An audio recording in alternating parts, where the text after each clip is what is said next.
செங்கோட்டையன் தாவேகாவில் தஞ்சமடைந்த கையோடு முன்னாள் அமைச்சர்கள் பலர் என்னிடம் தாவேகாவிற்கு வர பேசிக் கொண்டிருக்கிறார்கள் என குண்டையும் தூக்கி போட்டார்.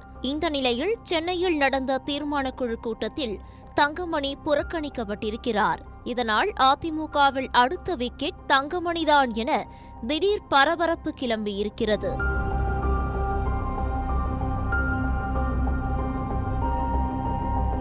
இதுகுறித்து விவரம் அறிந்த முக்கிய நிர்வாகிகளிடம் பேசினோம். எடப்பாடிக்கு வலது இடது கையாக வேலுமணியும் தங்கமணியும் இருந்தது தமிழகத்திற்கே தெரியும். ஆரம்பத்தில் பிஜேபியுடன் லாபி, கட்சி உள் விவகாரங்கள் என அனைத்திலும் தங்கமணி இருப்பார்.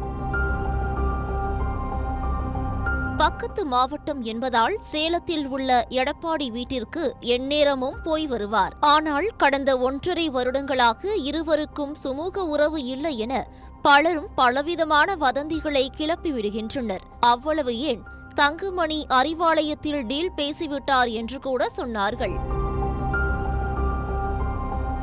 கட்சிக்கு செலவு செய்த விவகாரத்தில் இருவருக்கும் சில நெருடல்கள் இருந்தது உண்மைதான். அந்த வருத்தத்தில் தங்கமணி கொஞ்சம் விலகியிருந்தார். இதற்கிடையே சில உடல்நல பிரச்சனையாலும் அவர் ஓய்வெடுக்க முடிவு செய்தார். திருச்சி மாவட்ட பொறுப்பாளரான பிறகு தங்கமணி உடல்நிலை சரியில்லாத நிலையிலும் திருச்சிக்கு சென்றார். சிலர் கோஷ்டி ரீதியான பிரச்சினைகளை வளர்த்துவிட்டு தங்கமணியை பற்றி எடப்பாடியிடம் போட்டுக் கொடுத்தார்கள்.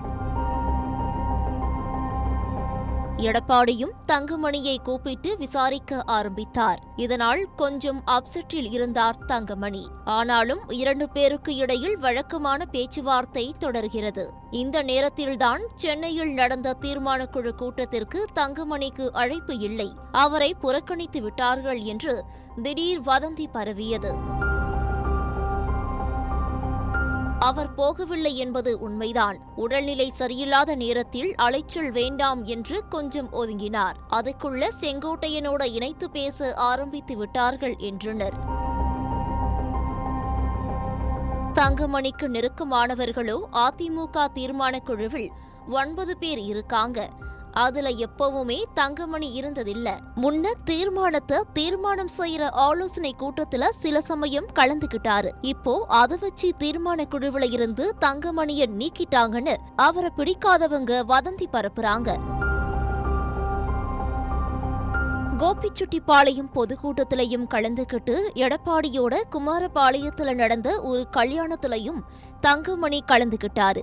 இப்போ அவங்க 2 பேரும் பழைய மாதிரி ஒன்னு ஆகிட்டாங்க என்றனர். இது பற்றி தங்கமணியிடமே கேட்டோம். நான் அந்த குழுவிலேயே இல்லைங்க, தவறா வதந்தி பரப்புறாங்க என்று சிம்பிளாக முடித்துக் கொண்டார்.